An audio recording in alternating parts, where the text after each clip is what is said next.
fi Zilalil Quran karya Syahid Said Qutb, diterjemah bahasa oleh Datuk Yusof Zaki. Semoga Allah memberkati dan merahmati ruh-ruh mereka. Tafsiran ayat 44. Apabila kisah ini tiba setakat ini dan sebelum peristiwa yang besar itu diceritakan, maka ayat yang berikut menerangkan sebahagian dari hikmah diberikan kisah-kisah itu. Ianya untuk membuktikan kebenaran wahyu yang menceritakan kepada Nabi SAW berita-berita gaib mengenai perkara ini yang tidak disaksikan oleh beliau. Bismillahirrahmanirrahim.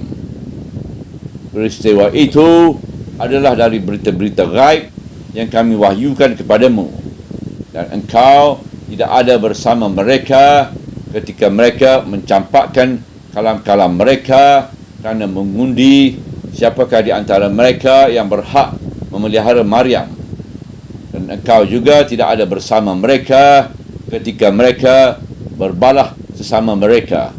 Ayat 44. Ini adalah isyarat pada peristiwa para penjaga rumah ibadat yang berlumba-lumba nak memelihara Maryam apabila ia dibawa oleh ibunya ke rumah ibadat kerana menunaikan nazar dan janjinya dengan Allah. Ayat ini menunjukkan kepada satu peristiwa yang tidak disebut oleh pengajian lama, At-Taurat, dan perjanjian baru, iaitu Al-Injil yang ada sekarang ini.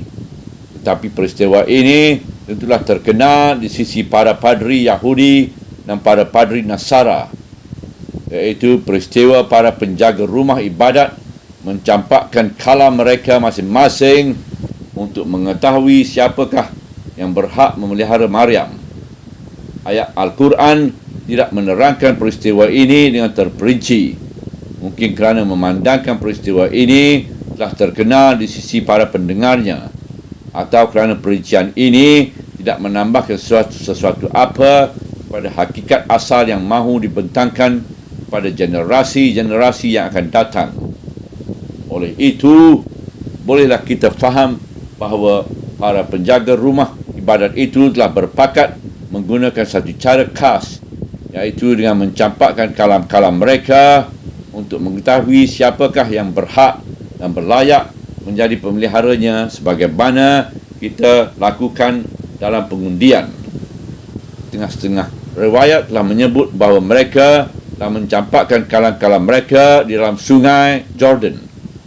Maka semua kalam itu telah dihanyutkan oleh arus sungai kecuali kalam Zakaria saja yang tetap tidak hanyut.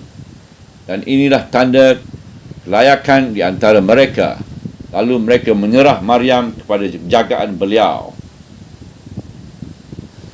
Semuanya dari peristiwa gaib yang tidak disaksi oleh Rasulullah SAW dan tidak pula sampai kepada pengetahuannya. Mungkin juga ia merupakan rahsia dan dari rahsia-rahsia rumah ibadat mereka yang tidak boleh dihambur dan dihebah, lalu digunakan oleh Al-Quran untuk menghadapi para pembesar ahli kitab di masa itu sebagai bukti yang menunjukkan bahawa Al-Quran adalah wahyu dari Allah kepada Rasulnya yang benar.